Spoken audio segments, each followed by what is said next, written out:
Let's turn to Ephesians in chapter 2. எபேசியர் 2ஆம் அதிகாரம். We see here verse 5, even when we were dead in our transgressions, he made us alive together with Christ.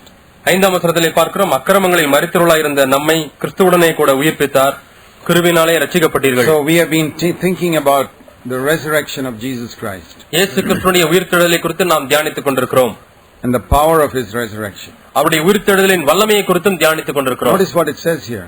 இந்த இடத்துல என்ன சொல்லுகிறது என்று கவனித்து பாருங்கள். He made us alive together with Christ. நம்மை கிறிஸ்துவுடனே கூட உயிர்ப்பித்தார். So you see the importance of the resurrection. ஆகவே இங்கே உயிர்த்தெழுதலுடைய முக்கியத்துவத்தை குறித்து நாம் இங்கே பார்க்கிறோம். That our life is, we would not have been made alive if he was not raised from the dead. அவர் கிறிஸ்துவோடு கூட அவருக்கு உயிரோடு எழுப்பப்படாவிட்டால் நாமும் உயிரோடு எழுப்பப்பட்டிருக்க மாட்டோம். So I told you, death is a great equalizer. நான் ஏற்கனவே சொன்னது போல மரணம் என்பது எல்லாரையும் சமநிலைப்படுத்தக்கூடிய ஒரு காரியம். And God has put everybody in the same category, whether they got 99% or 0%. 9% இருந்தாலும் சரி, 0% இருந்தாலும் சரி, எல்லாரையும் ஒரே நிலையிலே தான் தேவன் வைக்கிறார் என்பதை காலையிலே பார்த்தோம். Why did God do it like that? ஏன் அப்படி தேவன் செய்ய வேண்டியதா இருந்தது? All religions in the world teach that something like this, that one day God will take a balance and put all the bad deeds and good deeds and weight, and whichever is heavier, that will decide whether you go to heaven or hell. கிட்டத்தட்ட எல்லா மதங்களுமே போதிப்பது என்னவென்றால், தேவன் கடவுள் ஒரு திராசை எடுத்து அதிலே நல்ல கிரியைகள் கெட்ட கிரியைகளை வைத்து பார்ப்பார். கெட்டது நிறைய இருந்தால் நரகத்துக்கு அனுப்பிடுவார், நல்லது நிறைய இருந்தால் மோட்சத்துக்கு அனுப்பிடுவார் என்றுதான் போதிக்கிறது. Generally speaking, the understanding of every religion in the world. பொதுவாக பேச போனால் உலகத்தில் உள்ள எல்லா மதங்களுடைய ஒரு விளக்கமும் அப்படித்தான் இருக்கிறது. And that is typical of man's way of thinking. இது மனிதனுடைய மனிதன் எண்ணக்கூடிய விதத்தில் எண்ணுவதாகும். Nobody would ever have thought of a message like this, that you are all good or bad, you are all evil. நீங்கள் நல்லவர்களோ கெட்டவர்களோ எல்லாருமே தீமையானவர்கள் தான் என்கிற ஒரு எண்ணம் யாருக்குமே வந்திருக்காது.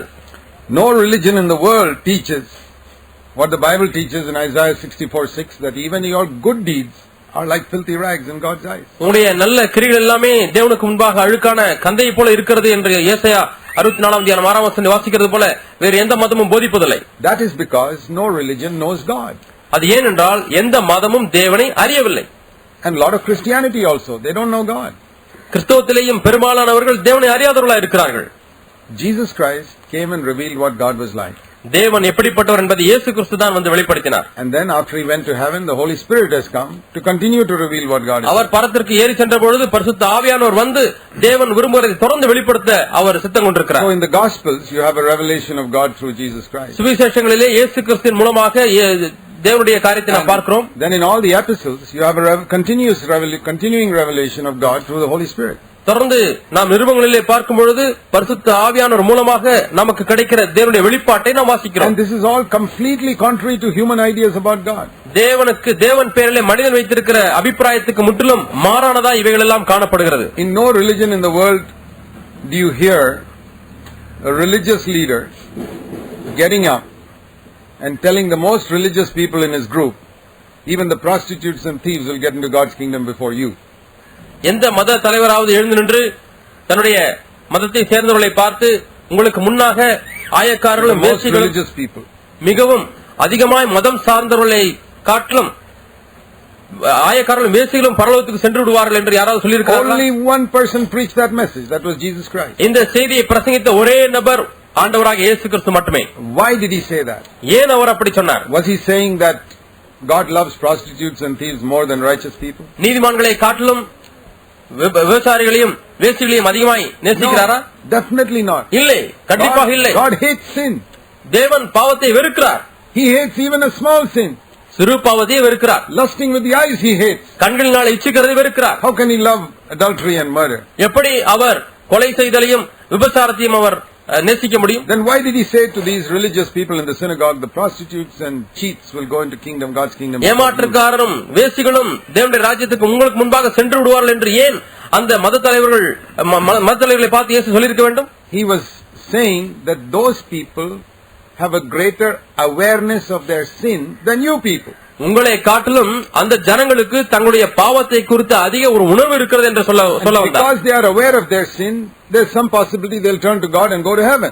அவர்கள் தங்களுடைய பாவத்தை குறித்து அதிகமாக உணர்ந்திருக்கிறபடினாலே தேவனண்டை திரும்புவதற்கு ஒரு தருணம் அவர்களுக்கு இருக்கும். அவர்கள் தேவனுடைய ராஜ்யத்துக்கு போய் விடுவார்கள். But he is saying to the people in the synagogue, you people don't have an awareness of your sin. ஆனால் உங்களுக்கோ உங்கள் பாவத்தை குறித்து அறிவில்லையே என்று அந்த தேவாலயத்தில் உட்கார்ந்து இருக்கிற மதம் சார்ந்த மக்களுக்கு பார்த்து சொல்லுகிறார். See, the most sick person in the world is the person who does not even know that he's got a sickness. தனக்கு வியாதி இருக்கிறது என்ற உணர்வில்லாதவன் தான் அதிக வியாதி பிடித்தவன் இந்த உலகத்திலே. Because he'll never go to a doctor. ஏனென்றால் அவன் டாக்டர் இடத்திலே போக மாட்டான். The other person, he may be seriously sick, but he'll go to a doctor and get cured. இன்னொருவன் அதை காட்டிலும் சீரியஸான ஒரு வியாதி பிடித்தவன் அவன் டாக்டர் இடத்திலே போய் அவன் சிகிச்சை பெற்று குணமடைந்து விடுவான். What was the sin of the people in the synagogue? ஆகவே தேவாலயத்தில் உள்ள ஜனங்களுடைய பாவம் தான் என்ன? Their sin was self-righteousness. அவருடைய பாவம் சுயநீதி. I think you should take care of that child. It'll trip on one of these.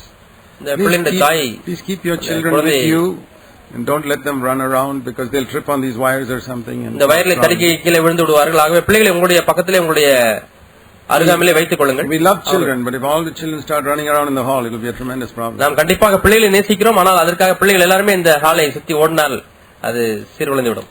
And it's good. I have had 4 children. I taught them to sit quietly in every meeting for when they were small. எனக்கு 4 பிள்ளைகள் இருக்கிறார்கள். அவர்கள் சிறு பிள்ளைகளாக இருக்கும்போது ஒவ்வொரு கூட்டத்திலையும் அமைதியாக உட்கார நான் கற்றுக் கொடுத்திருக்கிறேன். I never allowed them to run around even to the next row. அடுத்த முன்னாடி இருக்கிறவர்களிடத்திலே கூட ஓடும்படியா நான் ஒருபோதும் அனுமதித்ததில்லை. You come to CFC, you'll never see one child running around because we taught them that to fear God. நீங்கள் சிஎஃப்சியில வந்து பாருங்கள், ஒரு பிள்ளை கூட தன்னுடைய இடத்தை விட்டு எழுந்து அங்கேயும் போகாது. ஏனென்றால் அவர்கள் தேவனுக்கு பயப்பட கற்றுக் கொடுத்திருக்கிறோம். I believe if you take it seriously, you can teach it in every church. இதை நீங்கள் சீரியஸாக எடுத்துக்கொண்டால் ஒவ்வொரு சபையிலேயும் உங்கள் பிள்ளைகளுக்கு நீங்கள் போதிக்க முடியும் என்று நான் நம்புகிறேன். One way we can teach them to fear God. தேவனுக்கு பயப்படுவதற்கு கற்றுக் கொடுப்பதற்கு இது ஒரு வழி. And to respect the house of God. தேவனுடைய வீட்டை மதிப்பதற்கு நாம் கற்றுக் கொடுக்க வேண்டும். Not treat it like a playground. ஒரு விளையாட்டு மைதானத்தை போல நம்முடைய பிள்ளைகள் சபையை நடத்திவிடக் கூடாது. They don't know. They are not to blame. இந்த பிள்ளைகளுக்கு தெரியாது. We need to help them. நான் தான் அந்த பிள்ளைகளுக்கு சொல்லிக் கொடுக்க வேண்டும், உதவி செய்ய வேண்டும். So we want mothers also to listen to God's word. They don't have to leave the hall, but it's good to stay at the back. ஆகவே தாய்மார்களும் குழந்தை வைத்திருக்கிறவர்களும் தேவனுடைய வார்த்தையை கேட்க வேண்டும் என்று விரும்புகிறோம். ஆகவே அவர்கள் சற்று பின்னாக குழந்தைகளை வைத்து நீங்கள் உட்கார்ந்து வார்த்தையை கேட்கலாம். So what I was saying is that God has put everybody under sin so that he can treat them all equally. எல்லாரையும் சமமாக தேவன் நடத்தும்படிக்கு இடைபடும்படிக்கு எல்லாரையுமே பாவத்துக்கு கீழாக வைத்திருக்கிறார். Now the people who were in the synagogue, they did not realize they are in that category. அந்த தேவாலயத்தில் இருந்த ஜனங்கள் தாங்களும் இந்த ரகத்தை சேர்ந்தவர்கள் என்பதை அவர்கள் உணரவில்லை. Because they were not cheating other people, they were not committing adultery. அவர்கள் விபச்சாரம் செய்யவில்லை, மற்றவர்களை ஏமாற்றவில்லை. Then you say, what is their sin? பிறகு அவருடைய பாவம் என்ன என்று கேட்கலாம். Their sin was self-righteousness. அவருடைய பாவம் என்ன என்றால் சுயநீதியுடையவர்களாக இருந்தார்கள். Their sin was they were looking down on other people who were sinful. பாவிகளாக இருந்த மற்றவர்களை அற்பமாய் எண்ணினார்கள். இதுதான் இவருடைய பாவம். It was pride. அதுதான் பெருமை. And with most of us, that is the sin we are in danger of. நம்மிலே அநேகருக்கு அபாயமான காரியம் என்னவென்றால் இந்த பாவம் தான், மற்றவர்களை அற்பமாய் எண்ணுவது. All of us are not in danger of committing adultery and murder and cheating others. I don't think anybody here will do it. இங்க இருக்கிற நம்மிலே எல்லாருமே விபச்சார பாவத்துக்கோ அல்லது கொலை செய்கிற பாவத்துக்கோ அல்லது திருடுகிற பாவத்துக்கோ நாம் சோதிக்கப்படாமல் இருக்கலாம். அதிலே நாம் விழுவோம் என்று நான் எண்ணவில்லை. அதை குறித்து அதிகமாக கவலைப்பட கூட தேவையில்லை. ஆனால் நாம் எந்த பாவத்திற்கு அபாயத்திலே இருக்கிறோம்? All of us are in danger of the sin the Pharisees committed. பரிசேயர்கள் என்ன பாவம் செய்தார்களோ அந்த பாவத்திலே நாம் சோதிக்கப்படுவதற்கு நாம் அருகாமையில் இருக்கிறோம். The sin of looking down on other believers. மற்ற விசுவாசிகளை அற்பமாய் பார்க்கிறது. Looking down on other sinners. மற்ற பாவிகளை அற்பமாய் பார்க்கிறது. Looking down on each other in the church. சபையில் இருக்கிற ஒருவரை அற்பமாய் எண்ணுவது. Or thinking that we are more spiritual than other people. மற்றவர்களை காட்டிலும் நாங்கள் அதிக ஆவிக்குரியவர்கள் என்று எண்ணுகிறது. That is the sin you and I are in danger of. நீங்களும் நானும் செய்யக்கூடிய மிகப்பெரிய பாவம் இதுதான். இதற்கு நாம் அபாயத்தில் இருக்கிறோம். So that's a very serious sin. இது மிகவும் சீரியஸான ஒரு பாவம். Why is it serious? ஏன் இது சீரியஸான பாவம்? Jesus told such people that sin is so serious that you will go to hell first. இந்த பாவம் எந்த அளவுக்கு சீரியஸா இருக்கிறது என்று சொன்னால் முதலாவது நீங்கள் தான் நரகத்துக்கு போய் விடுவீர்கள். அந்த அளவுக்கு பாவம். If you go to the worldly people and ask them to make a list of sins according to seriousness, இந்த எந்தெந்த பாவம் சீரியஸான பாவம் என்று பட்டியலிட்டு கொடுங்கள் என்று உலகத்தாரை நீங்கள் போய் கேட்டால், they'll put murder first, முதலாவது கொலை என்ற பாவம் போடுவார்கள், and adultery, விபச்சாரம், stealing, திருட்டு, things like this will come first, second. இப்படிப்பட்ட பாவங்கள் தான் 1, 2, 3 பட்டியலிலே வரும். Now if you go to Jesus, இயேசுவிடத்திலே போய் ask him to make a list of sins, பாவங்களை குறித்து நீர் ஒரு பட்டியலை போட்டு தாரும் என்று கேட்டால், these sins will also be there, இங்கே சொல்லப்பட்ட பாவங்களும் அங்கே இருக்கும். but they will not be number 1, 2 and 3. ஆனால் அவைகள் 1, 2, 3 இருக்காது. They may be 6, 7 and 8. அது 6, 7, 8 இருக்கும். What will be 1, 2 and 3? 1, 2, 3 பாவங்களில் என்ன இருக்கும்? Pride in your righteousness. உன்னுடைய நீதியிலே உள்ள பெருமை. Do you have that? உனக்கு அது இருக்கிறதா? Do you have pride because you got victory over sin? பாவத்தின் மேல் ஜெயம் பெற்றபடினால உனக்கு பெருமை இருக்கிறதா? It's number 1 in Jesus' eyes. இயேசுவுடைய கண்களில் இதுதான் முதலாவது பாவம். What does that mean? அதனுடைய பொருள் என்ன? It makes you worse than a murderer in Jesus' eyes. இயேசுவுடைய கண்களிலே கொலைகாரனை காட்டிலும் அதிகமான பாவியாய் உன்னை மாற்றுகிறது. Worse than a person committing adultery. விபச்சார பாவத்தை காட்டிலும் கொடிய பாவம் அது. Supposing you gone and murdered somebody and you come and sit here as a holy man. நீங்கள் யாரையாவது ஒருத்தரை கொலை செய்துவிட்டு பரிசுத்தவானை போல இங்க வந்து உட்கார்ந்து இருக்கிறாய். Go and commit adultery in the morning and come here and sit in the meeting like a holy person. காலையிலே ஒரு விபச்சாரம் செய்துவிட்டு பரிசுத்த வாட்டியை போல வந்து உட்கார்ந்து கொண்டிருக்கிறாய் என்று வைத்துக்கொள்ளும். That would be better than being proud of your righteousness and coming and sit here like a holy man. அதாவது நான் சுயநீதியுடனா இருக்கிறேன் என்று பெருமை கொண்டிருப்பது பாவத்தை காட்டிலும் நான் முன்னே சொன்ன அந்த 2 பாவங்களும் சற்று லேசாக தான் இருக்கும். I'm not saying those are not sins. அவைகள் பாவம் இல்லை என்று நான் சொல்லவில்லை. Serious sins. அவைகளும் சீரியஸான பாவம் தான். Jesus taught us this is more serious. ஆனா அதை காட்டிலும் இது சீரியஸான பாவம் என்று இயேசு கற்றுக் கொடுத்தார். I'll tell you something. நான் ஒன்று உங்களுக்கு சொல்லுகிறேன். The vast majority of believers have not seen it. பெரும்பாலான விசுவாசிகள் இதை பார்க்கவில்லை. If you ask the average believer to make a list of serious sins, he will make the same list as the worldly people make. ஒரு சராசரி விசுவாசியை பார்த்து பாவங்களை பட்டியலிட்டு கொடு என்று சொன்னால் உலகத்தார் எப்படி போடுவார்களோ அதே போல இவர்களும் பட்டியலிடுவார்கள். You go to any believer and ask him to make a list of serious sins, he will not put pride in your righteousness as number 1. எந்த ஒரு விசுவாசியை போய் நீங்கள் பாவத்தை எழுத சொல்லுங்கள், அவர்கள் சுயநீதியிலே உள்ள பெருமையை முதலாவது எழுத மாட்டார்கள். Hypocrisy, that will be another top sins. மாய்மாலம், இதுவும் இன்னொரு முதல் தரமான பாவம். How many people believe that hypocrisy is worse than adultery? விபச்சாரத்தை காட்டிலும் மாய்மாலமானது மோசமான பாவம் என்று எத்தனை பேர் உணர்கிறார்கள்? In our churches, how many people believe that? நம்முடைய சபைகளிலே எத்தனை பேர் விசுவாசிக்கிறார்கள்? I don't think many people believe it. அநேகர் விசுவாசிக்கிறார்கள் என்று நான் எண்ணவில்லை. You see, yeah, hypocrisy sin is not so serious. மாய்மாலம் பாவம் தான், அந்த அளவுக்கு சீரியஸான பாவம் இல்லை. And that is why we never come to the life of God. ஆகவே தான் நாம் ஒரு காலம் தேவனுடைய ஜீவனுக்குள்ளாக வர முடிவதில்லை. You know, I'll tell you a little secret. ஒரு சிறு ரகசியத்தை உங்களுக்கு சொல்கிறேன். If you want to get into God's life, தேவனுடைய ஜீவனுக்குள்ளாக நீங்கள் வர வேண்டும் என்று விரும்பினால் pray a little prayer. ஒரு சிறு ஜெபத்தை செய்யுங்கள். Lord Jesus, help me to see sin as serious which you see as serious. ஆண்டவரே, நீர் சீரியஸாய் பார்க்கிற பாவத்தை நானும் சீரியஸாய் பார்க்க எனக்கு உதவி செய்யும் என்ற ஒரு ஜெபத்தை செய்யுங்கள். To see sins in the seriousness with which you see it. நீர் எந்த அளவுக்கு சீரியஸாய் ஒரு பாவத்தை பார்க்கிறீரோ அதே சீரியஸாய் நானும் பார்ப்பதற்கு எனக்கு உதவி செய்யுங்கள். For murder and adultery I don't need to go to the Lord. My conscience itself tells me, the whole world tells me murder and adultery is wrong. கொலையும் விபச்சாரமும் பாவம் என்று அறிந்து கொள்வதற்கு தேவனிடத்திலே போக தேவையில்லை. என்னுடைய மனசாட்சியே சொல்லும் பாவம் என்று. And the whole world tells me that. முழு உலகமும் அது பாவம் என்று சொல்லும். So I don't need to go to the Lord because there are a lot of atheists who know murder and adultery is serious. நாஸ்திகர்கள் எத்தனையோ பேர் கொலையும் விபச்சாரமும் பாவம் என்பதை அறிந்திருக்கிறார்கள். ஆகவே நான் தேவனிடத்தில் போக தேவையில்லை. Which worldly person will tell me that hypocrisy is more serious than adultery? ஆனால் விபச்சாரத்தை காட்டிலும் மாய்மாலம் தான் கொடிய பாவம் என்று எந்த உலகத்தான் சொல்லுவான்? Nobody. யாரும் சொல்ல மாட்டார். Which religion will tell me that? எந்த மதம் இதை சொல்லும்? Which Christian preacher will tell me that? எந்த கிறிஸ்தவ பிரசங்கியார் இதை சொல்லுவார்? I have been a Christian 45 years. No preacher ever said that to me from a pulpit. 45 ஆண்டுகளாக நானும் கிறிஸ்தவனாக இருந்திருக்கிறேன். எந்த ஒரு பிரசங்கியாரும் மேடையிலிருந்து இதை சொன்னதே கிடையாது. I've never heard it. நான் கேட்டதே இல்லை. Sometimes I feel I'm like a lonely voice preaching this. சில சமயத்திலே நான் தான் தன்னந்தனியாக இருந்து இந்த பிரசங்கத்தை செய்து கொண்டிருக்கிறது போல உணர்கிறேன். It doesn't matter, I'll keep on preaching. சரி, பரவாயில்லை, நான் தொடர்ந்து பிரசங்கித்துக் கொண்டே இருப்பேன். That's what Jesus preached. ஏனென்றால் அதைத்தான் இயேசு பிரசங்கித்தார். He looked at hypocrites. மாய்மாலக்காரர்களை பார்த்தார். And he said, சொன்னார், the prostitutes and tax collectors will go to heaven before you. ஆயக்காரர்களும் வேசிகளும் உங்களுக்கு முன்பாக தேவனுடைய ராஜ்யத்துக்கு செல்வார்கள் என்று சொன்னார். And I asked myself, what was the sin of those people? அவருடைய பாவம் தான் என்ன என்று நான் அடுத்த ஒரு கேள்வி கேட்கிறேன். Their righteousness, தங்களுடைய நீதியிலே உள்ள பெருமை, hypocrisy, மாய்மாலம், that was the main thing. இதுதான் முக்கியமான காரியம். So I say, Lord, if ஆண்டவரே, you are the same yesterday, today and forever. நீ நேற்றும் இன்றும் என்றும் மாறாதவராய் இருக்கிறீர். That means it must be serious for you today also. அப்படி என்றால் இன்றைக்கும் இதே பாவங்கள் தான் நமக்கு சீரியஸாக இருக்கிறது. Jesus came from heaven to show what God hates. இயேசு வானத்திலிருந்து பூமிக்கு வந்து தேவன் எதை வெறுக்கிறார் என்பதை நமக்கு போதித்தார். I say, Lord, நான் சொல்கிறேன், ஆண்டவரே, you hate, I want to hate. நீர் எதை வெறுக்கிறீரோ நானும் வெறுக்க விரும்புகிறேன். And I have hated these things for many years. இவைகளை நான் அநேக ஆண்டுகளாக வெறுத்திருக்கிறேன்.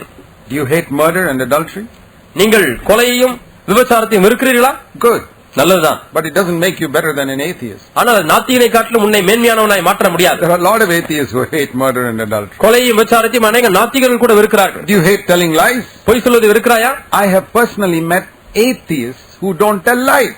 பொய் சொல்லாத எத்தனையோ நாத்திகர்களை நான் தனிப்பட்ட விதத்தில் சந்தித்திருக்கிறேன்.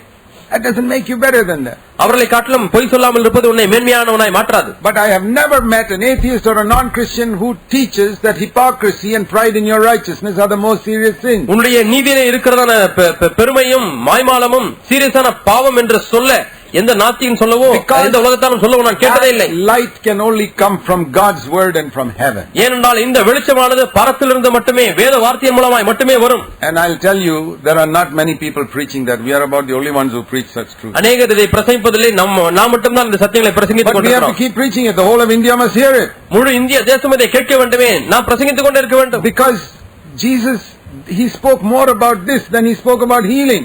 குணமாக்குதலை குறித்து பேசுவதை காட்டிலும் இதை குறித்து இயேசு அதிகமாக பேசி இருக்கிறார். Because no sickness will send you to hell. எந்த ஒரு வியாதியும் உன்னை நரகத்துக்கு அனுப்பாது. Do you know that? உங்களுக்கு தெரியுமா? The worst sickness in the world today is AIDS. இன்றைக்கு இருக்கிற மிக மோசமான வியாதி AIDS. There are people with AIDS who have gone to heaven. AIDS வியாதியோடு கூட பரலோகத்துக்கு சென்றவர்கள் இருக்கிறார்கள். Yes, who died of AIDS but repented, accepted Christ and have gone to heaven. AIDS வியாதினால இறந்தவர்கள் இருக்கிறார்கள். ஆனால் அதை குறித்து அவர்கள் மனம் திரும்பி மனஸ்தாபப்பட்டு அவர்கள் பரலோகத்துக்கு போய் இருக்கிறார்கள். I know that. நான் அதை அறிந்திருக்கிறேன். One of my sons, he once a week he goes to work among AIDS patients. என்னுடைய மகன்களிலே ஒரு மகன் எய்ட்ஸ் வியாதியஸ்தர்களிடத்திலே வாரத்திலே ஒரு நாள் ஊழியம் செய்ய போவான். In the evening, மாலை நேரங்களிலே போவான். Stays the night to help them. இரவிலே தங்கி இருந்து அவர்களுக்கு உதவி செய்வான். Some of them have accepted Christ. அதிலே ஒரு சிலர் இயேசுவை ஏற்றுக்கொண்டிருக்கிறார்கள். And then they die. அவர்கள் மரிக்கிறார்கள். And where do they go? அவர்கள் எங்கே போகிறார்கள்? To heaven. பரலோகத்துக்கு They போகிறார்கள். never got healed of their AIDS. AIDS இருந்து அவர்களுக்கு குணமானதே இல்லை. But they gone to heaven. ஆனால் பரலோகத்துக்கு போய் இருக்கிறார்கள். Isn't that great? இது எவ்வளவு மேன்மையான So we காரியம். see the biggest disease in the world does not send people to hell. ஆகவே மிக மோசமான கொடிய வியாதி கூட மனிதனை நரகத்துக்கு அனுப்பாது. But pride ஆனால் பெருமை and hypocrisy மைமாலம் has sent so many millions of people to hell. லட்சக்கணக்கான மக்களை நரகத்துக்கு அனுப்பி இருக்கிறது. That's why Jesus spoke more about those things than he spoke about sickness. ஆகவே தன் வியாதி சுகமானதை காட்டிலும் அதிகமாக இந்த காரியங்களை குறித்து இயேசு அதிகமாக பேசுகிறார். Let me show you this verse. இந்த வசனத்தை உங்களுக்கு காண்பிக்கிறேன். Twice we read it. James 4 verse 6. யாக்கோபு 4:6. God is opposed to the proud, but he gives grace to the humble. தேவன் பெருமையுள்ளவர்களுக்கு எதிர்த்து நிற்கிறார், தாழ்மையுள்ளவர்களுக்கு கிருபை அளிக்கிறார். James 4 verse 6. யாக்கோபு 4:6. And Peter also repeats it. 1 Peter 5 verse 5. பேதுரும் அதை திருப்பி சொல்கிறார். 1 பேதுரு 5ஆம் அதிகாரம் 5ஆம் வசனம். Sometimes these verses are repeated. சில சமயங்களில் இப்படிப்பட்ட வசனங்கள் மீண்டுமாய் சொல்லப்பட்டிருக்கிறது. So that if you carelessly read it in one place, the Holy Spirit will catch you the next place. ஒரு இடத்திலே சொல்லப்பட்ட வசனத்தை நீங்கள் கவனமாய் வாசித்து விட்டு அப்படியே வந்தால் அடுத்த இடத்திலே சொல்லப்பட்ட வசனத்தை வைத்து பரிசுத்த ஆவியானவர் உங்களை பிடித்து விடுவார். What is that? அது என்ன? God is the enemy of the proud. பெருமையுள்ளவர்களுக்கு தேவனே சத்துருவா இருக்கிறார். Please listen, all those who are awake. நல்லா முழிச்சிருக்கவங்க மட்டும் கவனிங்க. All those who are awake, please listen to me. தூங்காம முழிச்சிருக்கவங்க மட்டும் நல்லா கவனிங்க. God is the enemy of the proud. தேவன் பெருமையுள்ளவர்களுக்கு சத்துருவா இருக்கிறார், எதிர்த்து நிற்கிறார். Whole Bible you never read that God is the enemy of murderers. முழு வேதாகமத்தை படித்தாலும் தேவன் கொலை செய்யறவர்களுக்கு விரோதி என்று நான் பார்க்க மாட்டோம். God is the enemy of adulterers. அல்லது விபச்சாரக்காரர்களுக்கு தேவன் எதிரி என்று நான் வாசிக்கிறதில்லை. God is the enemy of liars. அல்லது பொய் சொல்லுகிறவர்களுக்கு தேவன் எதிர்த்து நிற்கிறார் என்று வாசிக்கிறதில்லை. He hates those things. இவைகளை தேவன் வெறுக்கிறார். But you never read that God is fighting against murderers and fighting against adulterers. No verse like that in the Bible. ஆனால் வேதத்தில் எங்கேயுமே நாம் இப்படி பார்க்கிறதில்லை. தேவன் கொலைகாரர்களோடும் விபச்சாரர்களோடும் போராடுகிறார் என்று. But with all his force he is fighting, opposing proud people. ஆனால் தன்னுடைய எல்லா வலிமையோடும் கூட பெருமையுள்ளவர்களுக்கு தேவன் எதிர்த்து போராடுகிறார். It doesn't matter whether that proud person is a believer or unbeliever. அந்த பெருமையுள்ள மனிதன் அவன் விசுவாசியா அவிசுவாசியா அது பொருட்டல்ல. It doesn't matter if that man is servant of God, elder brother, makes no difference. அவன் ஒரு ஊழியனா இருந்தால் என்ன, ஒரு மூப்பனா இருந்தால் என்ன, அது ஒரு வித்தியாசத்தை உண்டு பண்ணுவதில்லை. Law. ஏதோ ஒரு பிரமாணம். You know, there are certain laws in the world. இந்த உலகத்திலே ஒரு சில பிரமாணங்கள் இருக்கிறது, விதிகள் இருக்கிறது. Like the law of gravity.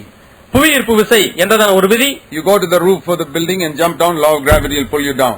கூரைக்கு மேலே என்று நீங்கள் குதித்து பாருங்கள், புவியீர்ப்பு விசை உங்களை கீழே தான் நோக்கி இழுக்கும். The law of gravity will not first check up whether you are an elder brother or not before deciding whether to work to pull you down or not.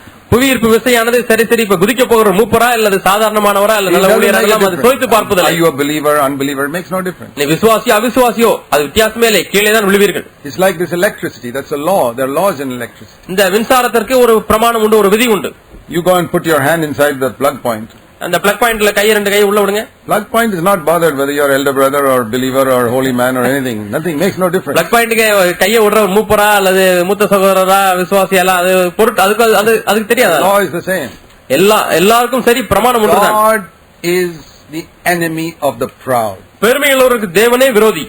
If I put my hand into the plug point, I also get a shock. நானும் போய் plug பாயிண்ட்ல கை வச்சா எனக்கு ஒரு shock. If I jump from the roof, I fall down. நான் மாடியில இருந்து குதிச்சா கீழே விழுவேன். If I become proud, நான் பெருமையுள்ளவனாய் மாறினால் God will be my enemy.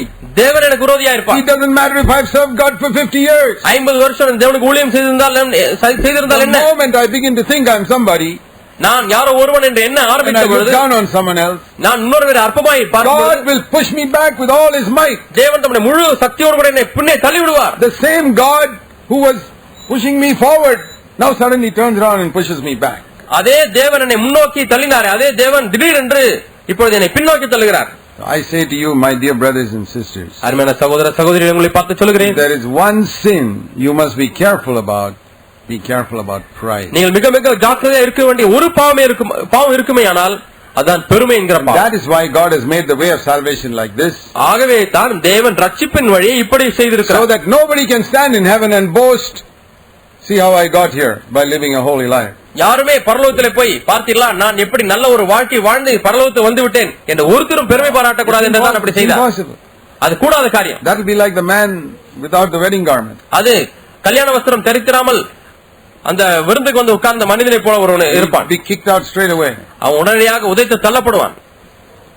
We have to say, Lord, there is absolutely no difference between me and the biggest sinner on the earth. ஆண்டவரே, எனக்கும் இந்த பூமியில் இருக்க மிகப்பெரிய பாவிக்கும் வித்தியாசமே இல்லை என்று நாம் சொல்ல வேண்டும். I confess I am a sinner. நான் பாவி என்று அறிக்கை செய்கிறேன். And I believe Jesus died for my sins. இயேசுவுடைய பாவங்களுக்காக மரித்தார் என்று நான் நம்புகிறேன். Accept his righteousness. அவருடைய நீதியை நான் ஏற்றுக்கொள்கிறேன். He rose from the dead. அவர் மரித்தோரிலிருந்து உயிரோடு எழுப்பினார். Make me righteous. என்னை நீதிமானாய் மாற்றும்படியாக. I accept that, Father. நான் பிதாவே இதை ஏற்றுக்கொள்கிறேன். And I am saved on the same ground as the biggest sinner on earth. இந்த பூமியில் இருக்கிற மிகப்பெரிய பாவி எந்த நிலையிலிருந்து அவன் ரட்சிக்கப்பட்டானோ அதே நிலையிலிருந்து நான் ரட்சிக்கப்படுவேன். So now when we preach a message like this, ஆகவே இது போன்ற ஒரு செய்தியை நான் பிரசங்கிக்கும் பொழுது, you know what some people will say? ஒரு சிலர் என்ன சொல்வார்கள் தெரியுமா?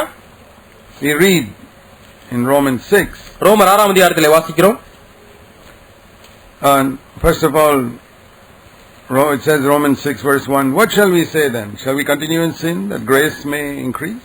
ஆகையால் என்ன சொல்லுவோம்? ரோமர் 6ஆம் அதிகாரம் 1ஆம் வசனம், கிருபை பெருகும்படிக்கு பாவத்தில் நிலைநிற்கலாம் என்று சொல்லுவோமா? So does it mean, if that's the case, it doesn't matter how I live? அப்படியா, பெரிய பாவி நானும் ஒரே நிலையில தான் ரட்சிக்கப்படணும், அப்புறம் நான் எப்படி வாழ்ந்தா என்ன? That you read in Romans chapter 3. ரோமர் 3ஆம் அதிகாரத்திலே வாசிக்கிறோம். Verse 8. Why not say, as we are slanderously reported, and as some affirm, we say, let us do evil that good may come. 3ஆம் அதிகாரம் ரோமர் 8ஆம் வசனம், நன்மை வரும்படிக்கு தீமை செய்வோமாக என்றும் சொல்லலாம் அல்லவா? 3:8, yeah. நாங்கள் அப்படி போதிக்கிறோம் என்றும் சிலர் எங்களை தூஷித்து சொல்லுகிறார்களே. Their condemnation is just. அப்படி போதிக்கிறவர்கள் மேல் வரும் ஆக்கினை நீதியா இருக்கும். It says here, some slanderously report that we are teaching some wrong thing. நாங்கள் தவறாய் போதிக்கிறோம் என்று சிலர் எங்களை தூஷித்து சொல்லுகிறார்களே. So this is not a new thing in the 20th century that people report we are teaching false teaching. Even Paul was facing it in the first century. ஆகவே ஏதோ இது புது காரியம் அல்ல. நாம் இந்த நாட்டிலே தவறான உபதேசத்தை பிரசங்கிக்கிறோம் என்று ஜனங்கள் தூஷிக்கிறார்களே. பவுலுடைய நாட்களிலேயும் அப்படிதான் சொன்னார்கள். But he says we are not bothered. Let them say that. அவர்கள் அதை சொல்லட்டும், நாங்கள் அதை குறித்து கருத்துப்படுவதில்லை என்று Some சொல்கிறார்கள். people were saying when Paul was preaching the same type of message I am preaching now. இப்பொழுது நான் பிரசங்கிக்கிற இதே செய்தியை இதே போல செய்தியை பவுல் அன்று பிரசங்கித்த பொழுது ஒரு சிலர் சொன்னார்கள். They said this man Paul is going around encouraging people to sin. Pavul பார்த்தா எங்க பார்த்தாலும் ஜனங்களை பாவம் செய்யும்போது உற்சாகப்படுத்திக் கொண்டே போறாரு. It doesn't matter if you sin because you are all the same before God. தேவனுக்கு முன்பா எல்லாரும் சமம் சொன்னதுனால எவ்வளவு வேணாலும் பாவம் செஞ்சுக்கலாம்னு சொல்லிடுறாரு. So a lot of people are sinning. ஆகவே நிறைய பேர் பாவம் செய்யறாங்க. இப்ப he says that's not what we are teaching. அதை நாங்கள் போதிக்கவில்லை. We are not encouraging people to sin. ஜனங்கள் பாவம் செய்ய வேண்டும் என்று உற்சாகப்படுத்துகிறோம். We are saying that we should never sin. நாம் ஒரு காலம் பாவம் செய்யக்கூடாது என்று தான் போதிக்கிறோம். Your sin crucified Jesus Christ. ஏனென்றால் உங்களுடைய பாவம் தான் இயேசு கிறிஸ்து சிலுவையில் அறைந்தது. There's a song we sing in our Bangalore church. Bangalore சபையில இந்த ஒரு பாடலை நாங்கள் பாடுவோம். That I among the crowd that cried out, crucify him and mock him, I hear my voice also there. சிலுவையை அறையும் என்று இயேசுவை நிந்தித்து சொன்ன அந்த ஜன கூட்டத்தின் சத்தத்திலே என்னுடைய சத்தத்தையும் நான் கேட்டேன் என்ற ஒரு பாடல் உண்டு. I hear my voice among the mockers. அங்கே அவரை கேலி செய்கிறவர்கள் மத்தியிலே இருக்கிற சத்தம் என்னுடைய சத்தத்தையும் அவர் மத்தியிலே நான் கேட்டேன் என்ற ஒரு பாடல் இருக்கிறது. Have you heard your voice among the mockers? அப்படி இயேசுவை கேலி செய்கிறவர்கள் மத்தியிலே உங்களுடைய சத்தத்தையும் கேட்டீர்களா? The people who shouted, crucify him, crucify him, crucify him. சிலுவையை அறையும் என்று சத்தம் போட்டு சொன்னார்களே அந்த மக்களுடைய சத்தம். Who shouted that? அங்கே யார் அதை சத்தம் போட்டது? You say the Jews shouted it. யூதர்கள் சத்தம் போட்டாங்கன்னு சொல்லுகிறீர்களா? Yeah, but you also shouted it. நீங்களும் சத்தம் போட்டீர்கள். It's a very lovely song. I hear my voice among the mockers. கேலி செய்கிறவர்கள் மத்தியிலே என்னுடைய சத்தத்தையும் நான் கேட்டேன். I have heard it. நான் கேட்டேன். You know where you hear it? எங்கே கேட்பீர்கள் என்று தெரியுமா? Every time you sin. ஒவ்வொரு முறையும் நீ பாவம் செய்யும் பொழுது, every time you take even a small sin lightly. ஒவ்வொரு முறையும் நீ சிறு பாவத்தை எளிதாக எடுத்துக்கொள்ளும் பொழுது, that's my wife, I can talk a little rudely to her. என் மனைவி தானே, கொஞ்சம் கரடுமுரடா பேசினா என்ன, அது ஒண்ணும் தப்பு இல்ல. Really? உண்மையாலுமா? You can talk any way you like because it's your wife, is it? உங்க மனைவியா இருக்கிறவங்க எப்படி வேணாலும் நீ பேசலாமா? Can you sin just because it's your wife? உங்க மனைவியா இருக்கிறவங்க நீ பாவம் செய்யலாமா? Some people think because it's my wife I can do anything to her. என்னுடைய மனைவி தானே என்று சொல்லி சிலர் என்ன வேண்டுமானாலும் செய்யலாம் என்று செய்கிறார். If you slap your wife, is it a sin? மனைவியை அடித்தால் பாவமா? If you slap other people, I know it's a sin. மற்றவர்களை அடித்தால் அது பாவம் என்று தெரியும். What about if you slap your wife? மனைவி அடித்தால் அது பாவமா? You please fast and pray and tell me the answer after Sunday.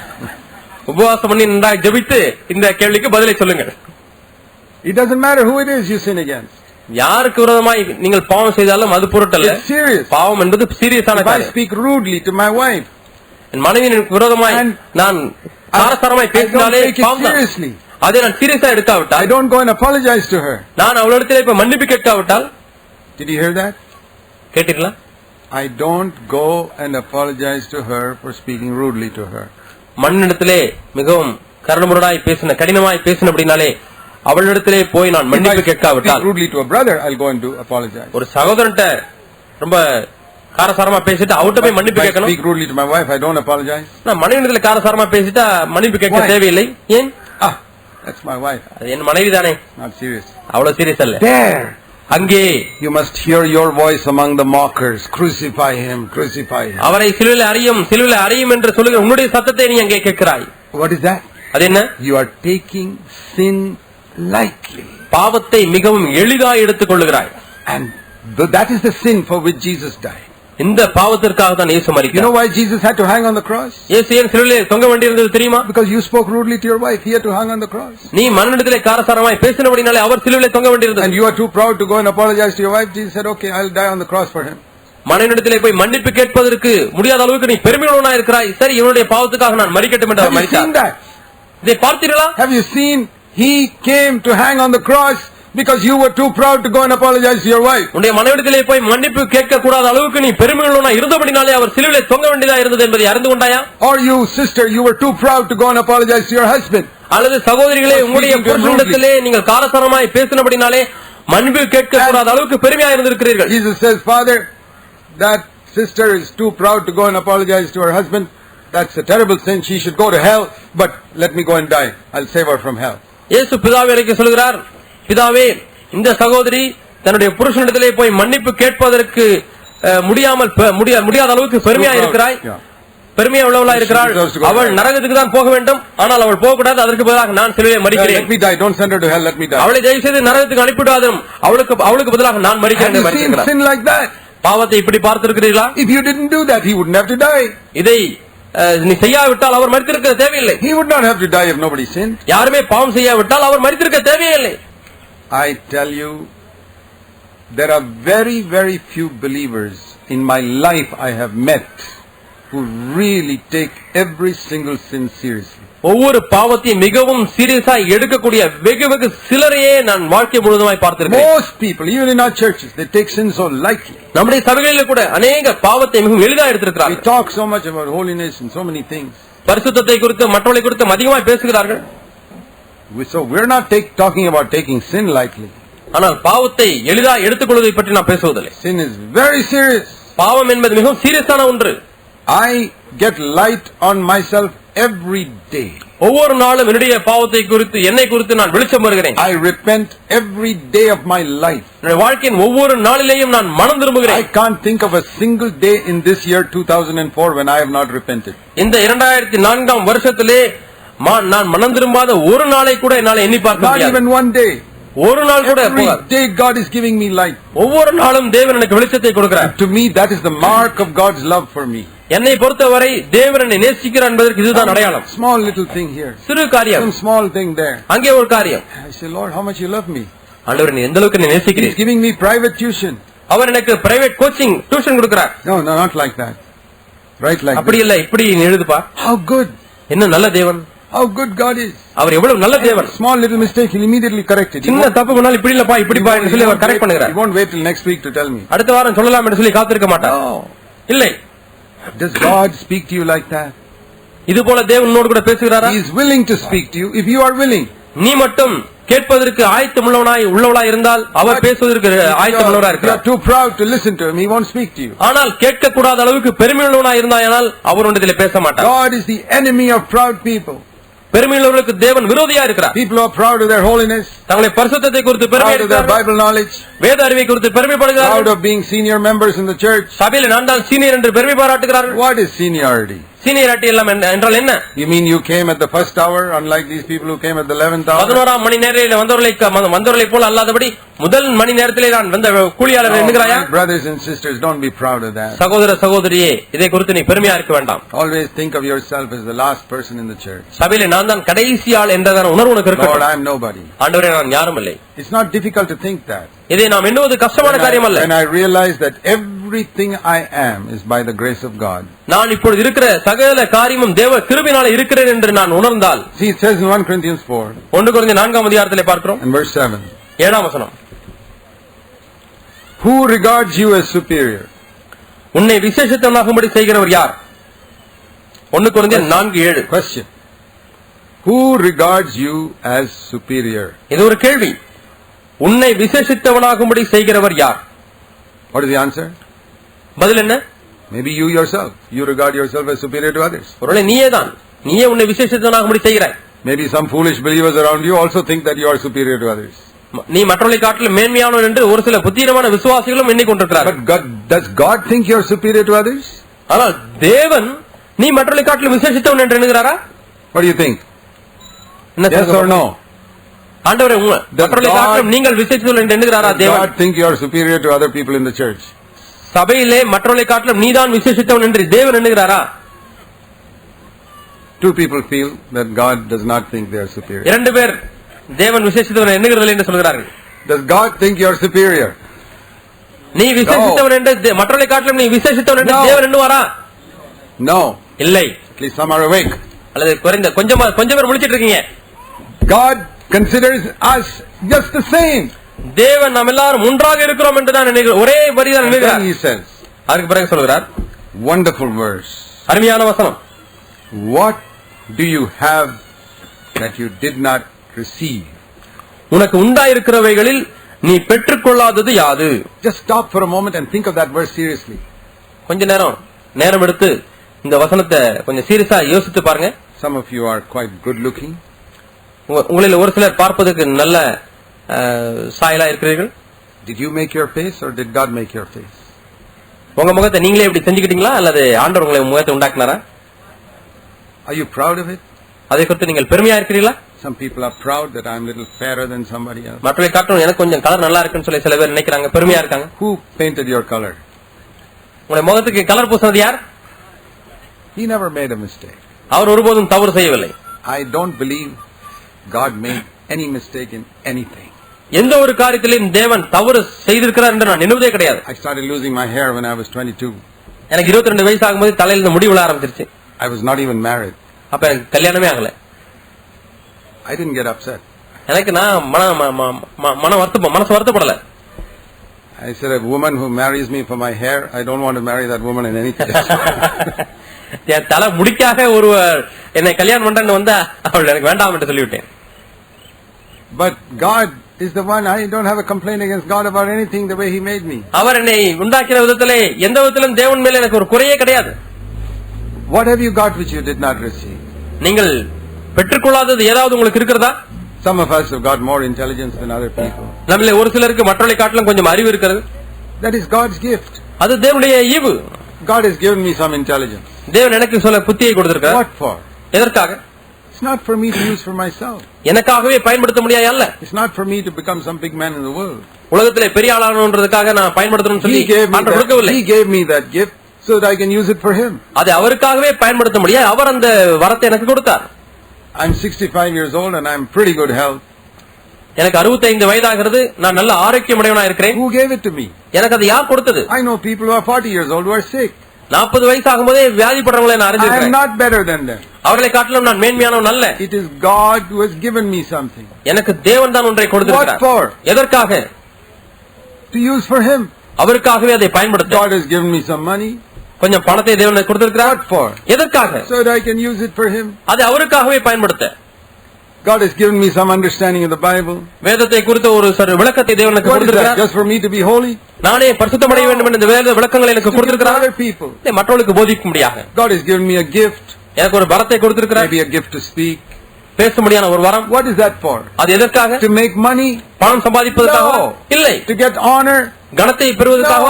இல்லை. To lead other people to God? மற்றவர்களை தேவனுடைய நடத்துவதற்காக? I want to ask you now. இப்பொழுது ஒரு கேள்வி உங்களுக்கு கேட்கிறேன். What is it the thing you have which God has given you?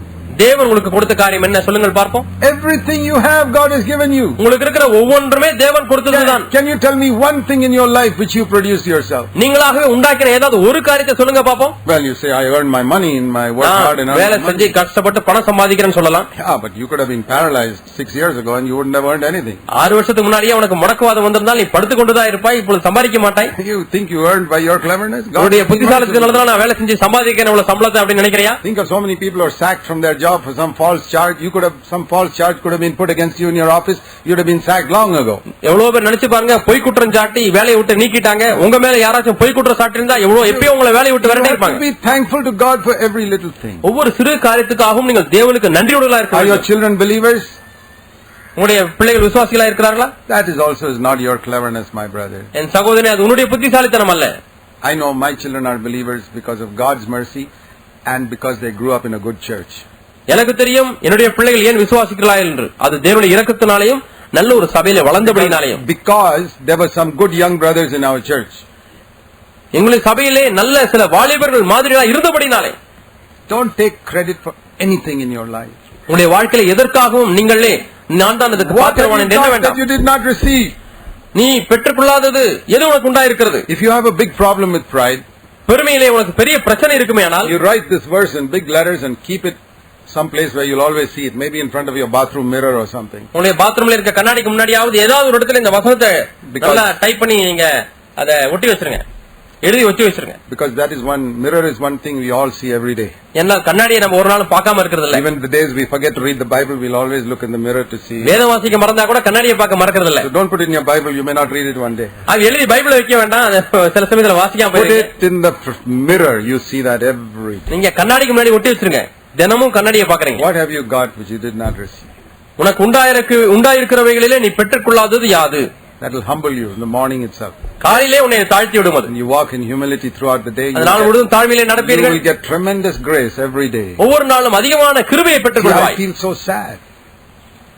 I feel so sad when I see so many believers who could have got grace and don't get grace. கிருபையை பெற்றுக்க வேண்டிய अनेक விசுவாசிகள் பெற்றுக்கொள்ளாமல் இருக்கிறதை பார்க்கும்போது நான் அதிக துக்கப்படுகிறேன். So many believers. अनेक விசுவாசிகள். I see so many believers in our churches who should have been receiving tremendous grace from God by now. இப்பொழுது தேவனிடத்தில் அதிகமான கிருபையை பெற்றுக்க வேண்டிய ஜனங்கள் நம்முடைய சபையிலே. There are many brothers in our churches who are so gifted, who got intelligence. நம்முடைய சபையில் अनेक சகோதரர்கள் அவ்வளவு வரம்பெற்றவர்களாக இருக்கிறார்கள், புத்தி உள்ளவர்களாக இருக்கிறார்கள். Heard so many messages, they know the Bible. அவர்களுக்கு வேதம் தெரியும், நல்ல செய்திகள் தெரியும். The only thing they are not getting is they are not getting grace from God. அவர்களுக்கு கிடைக்காத ஒரே காரியம் தேவனிடத்திலிருந்து கிருபையை பெற்றுக்கொள்ள முடியாமல் இருக்கிறார்கள். ஏன்? Because Somewhere God sees some pride in their life. எங்கேயோ அவருடைய வாழ்க்கையிலே தேவன் பெருமையை பார்க்கிறார். They think they produced something. தாங்களாக ஒன்றை உண்டாக்கி விட்டவர் என்கிறார்கள். They are somebody special. அவர்கள் விசேஷித்தவர் என்று எண்ணுகிறார்கள்.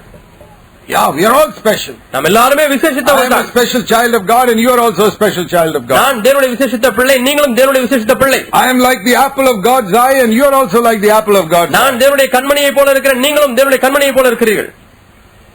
God opposes the proud. பெருமையுள்ளவர்களை தேவன் எதிர்க்கிறார். That's why he has made the way of salvation in such a way that we cannot glory about anything. ஆகவே தான் நாம் எதை குறித்து மேன்மை பாராட்டாதபடிக்கு அவர் ரட்சிப்பை அப்படி உண்டாக்கி விட்டார். Way of salvation is such that not one person can stand in heaven and say I came here with some effort of mine. ரட்சிப்பின் வழி எப்படி இருக்கிறது என்று சொன்னால் ஒரு மனிதன் கூட என்னுடைய பிரயாசத்தினாலே தான் பரலோகத்துக்கு வந்து விட்டேன் என்று சொல்லக்கூடாத அளவுக்கு தேவன் ரட்சிப்பை வைத்திருக்கிறார். Now we want to move a little further. இப்போது நாம் இன்னும் சற்று ஆழமாய் போக போகிறோம். This is the foundation. இதுதான் அஸ்திபாரம். Now இப்பொழுது we have understood how we can stand righteous before God. தேவனுக்கு முன்பாக நீதிமான நிற்பது எப்படி என்று நாம் with our righteousness. அது நம்முடைய நீதினாலே அல்லவே அல்ல. I hope you all understood the way of salvation. ரட்சிப்பின் வழி எல்லாரும் புரிஞ்சுக்கிட்டீங்களா? Lord, I am a sinner. ஆண்டவரே, நான் ஒரு பாவி. In my whole life I'll never qualify to get to heaven. இன்னும் என் வாழ்க்கை முழுவதும் நான் வாழ்ந்தாலும் கூட நான் பரலோகத்துக்கு போகிற அளவுக்கு எனக்கு தகுதி கிடைக்காது. Jesus died for me. ஆனால் இயேசு மரித்தபடினாலே ஆண்டவரே உமக்கு நன்றி. Forgive me.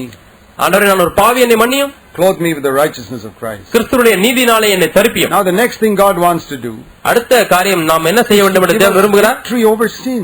பாவத்தின் மேலே ஜெயம் பெற வேண்டும் என்று விரும்புகிறார். Help us to become actually holy in our life. நம்முடைய வாழ்க்கையில உண்மையாலுமே பரிசுத்தவர்களாய் மாற வேண்டும் என்று விரும்புகிறார். Overcome the sins which are keeping on making us fall.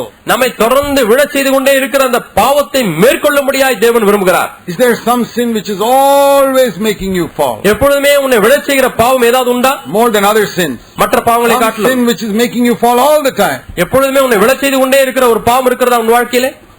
Okay, I want to tell you உனக்கு நான் சொல்ல விரும்புகிறேன் that God wants to give you victory over that sin. அந்த பாவத்தின் மீது தேவன் உனக்கு வெற்றியை கொடுக்க விரும்புகிறார். That sin is like a Goliath standing before you and saying, who can conquer me?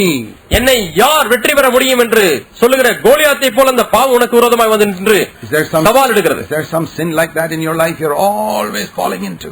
எப்பொழுதுமே அடிக்கடி விழுந்து கொண்டிருக்கிற இப்படிப்பட்ட பாவம் ஏதாவது உன்னுடைய வாழ்க்கையில உண்டா? Goliath that is teasing you saying, what? You have faith in God. என்ன உனக்கு என்ன தேவனிடத்துல? You cannot defeat me. உனக்கு என்ன தேவனிடத்துல விசுவாசம் இருக்கு? நீ என்ன பெரிய பரிசுத்தவன் ஆயிட்டியா?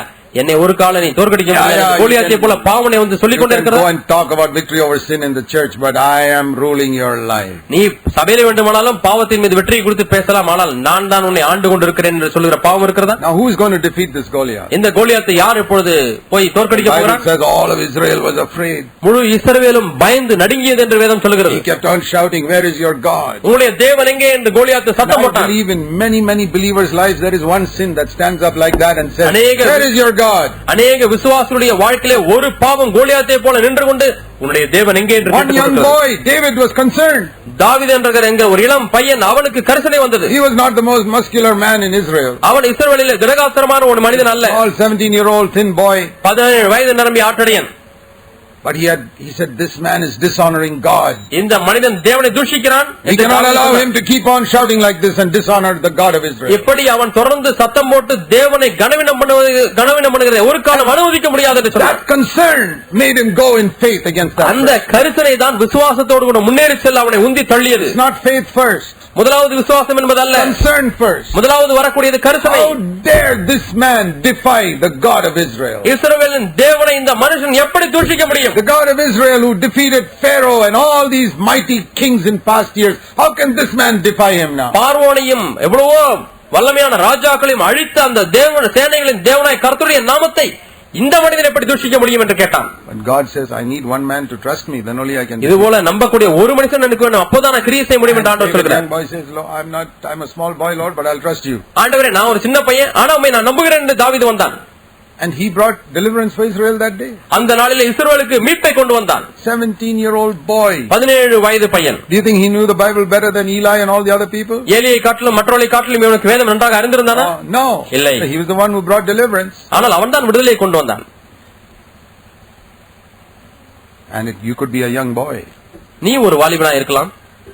God can bring mighty deliverance in your life. உன்னுடைய வாழ்க்கையில மிகப்பெரிய விடுதலை தேவன் கொண்டு வர முடியும். But you got to be concerned first. ஆனால் முதலாவது உனக்கு ஒரு அக்கறை வேண்டும். How many of you have a concern that one sin is dishonoring Jesus Christ in your life? உன்னுடைய வாழ்க்கையில் இருக்க போகிறாய்? Are you going to let that Goliath keep on mocking the Lord Jesus in your heart day after day, year after year? So many years he's done it. நாள்தோறும், வாரந்தோறும், வருஷந்தோறும் எத்தனையோ வருஷம் செய்து விட்டான். இனிமேலும் அந்த கோலியாத் என்கிற பாவமானது உன்னுடைய இதயத்திலே இயேசுவை தூஷிக்க நீ எத்தனை நாள் அனுமதிக்க போகிறாய்? Say, brother, I'm trying. சகோதரனே, நான் முயற்சிக்கிறேன் என்று சொல்கிறாய். How long are you going to keep on trying? You already tried so many years. எத்தனை வருஷம் நீ முயற்சி செய்து பார்த்து விட்டாய். இன்னும் எத்தனை வருஷம் செய்ய போகிறாய்? Now you try another method. இன்னொரு காரியத்தை முயற்சி செய்ய போகிறாய். You can try another method now. இன்னொரு முறையிலே நீ முயற்சி செய்யலாம். Come to God. தேவனிடத்திலே வா and say, Lord, ஆண்டவரே, I tried so many years. எத்தனையோ வருஷம் நான் முயற்சி செஞ்சிட்டேன். I can't conquer this. நான் மேற்கொள்ள முடியாது. That is living under the law. Living under the law is, brother, I'm trying. இதுதான் பிரமாணத்துக்கு கீழாக, நியாய பிரமாணத்தின் கீழாக உள்ள வாழ்க்கை. அது என்னவென்றால் முயற்சி செய்யறோம் பிரதர், முயற்சி செய்யறோம் brother. And the priest will say, try harder next year. பிரசங்கியார் சொல்வார், அடுத்த வருஷம் இன்னும் சற்று அதிகமாக முயற்சி செய். That's all the message under the law. Try harder next year. பிரமாணத்துக்கு கீழாக இருக்கிற செய்தி அதுதான். அடுத்த வருஷம் இன்னும் அதிக முயற்சி செய். And they come back to the priest next year and say, I tried harder, it's still. அடுத்த வருஷம் பிரசங்கியாரத்திலே ஆசாரியத்துல வருகிறார்கள், நான் எவ்வளவு இன்னும் அதிகமா முயற்சி செஞ்சேன், ஆனா முடியல. Brother, fast a little more this year. இந்த வருஷம் இன்னும் கொஞ்சம் உபவாசம் எடுத்து ஜெபம் பண்ணுங்க brother. Take some days off and pray. கொஞ்ச நாட்கள் லீவ் போட்டு நீங்க போய் ஜெபம் பண்ணுங்க brother. Am I going to tell you what the Jewish priests told the people under the law? பிரமாணத்துக்கு கீழாக வாழ்ந்த மக்களுக்கு யூத அந்த ஆசாரியர்கள் சொன்னதை நான் உங்களுக்கு சொல்ல போகிறேனா?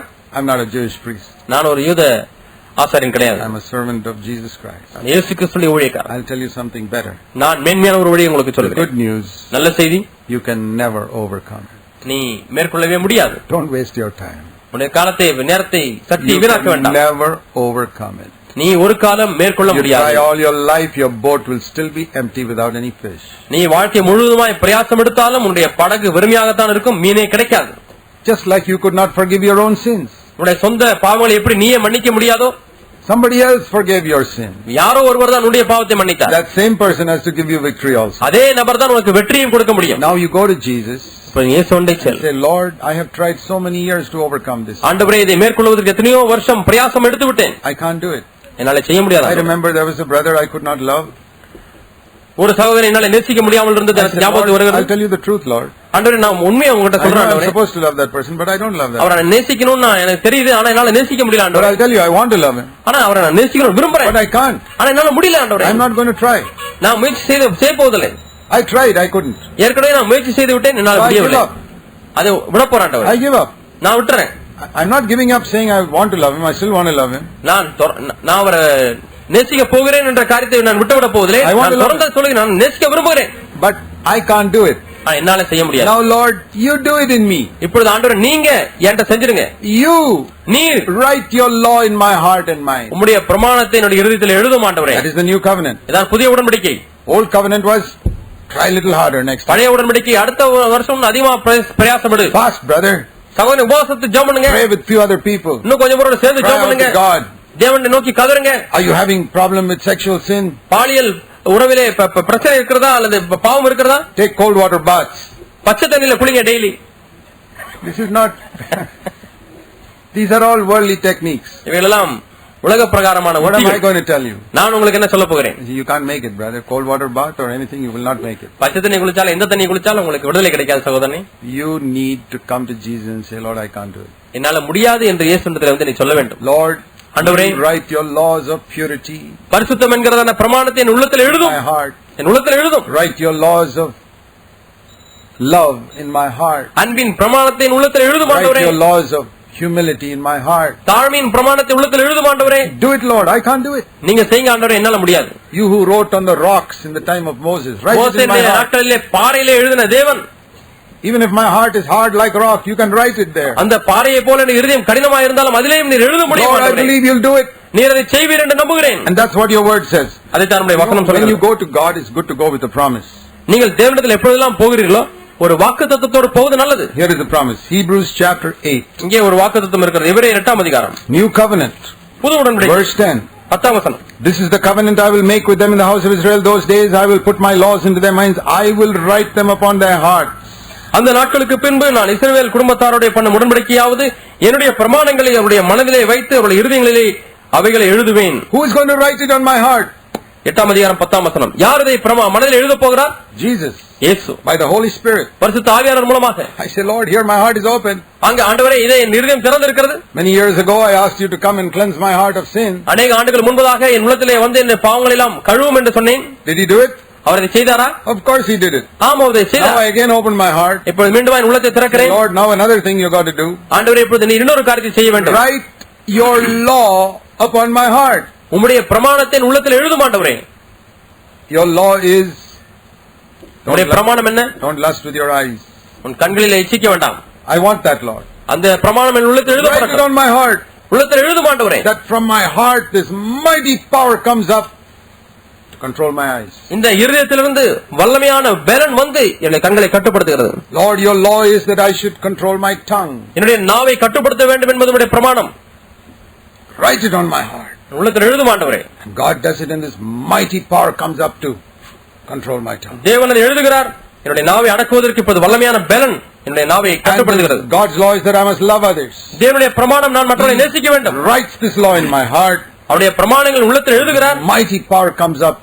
வல்லமையான பலன் வெளியே வருகிறது. Be good and to do good to others. நீ மற்றவர்களுக்கு நல்லவனாக இரு, நன்மையை செய் மற்றவர்களுக்கு. This power is called the power of his resurrection. இந்த வல்லமை தான் அவருடைய உயிர்த்தெழுதலின் வல்லமை என்று அழைக்கப்படுகிறது. Brings life out of this dead condition in my heart. என்ற இதயத்திலே உள்ள செத்துப்போன நிலைமையிலிருந்து ஒரு உயிரை கொண்டு வருகிறது, ஒரு ஜீவனை கொண்டு வருகிறது. Praise God for such a wonderful message. இப்படிப்பட்ட அருமையான செய்திக்காக தேவனுக்கு ஸ்தோத்திரம். Let's pray.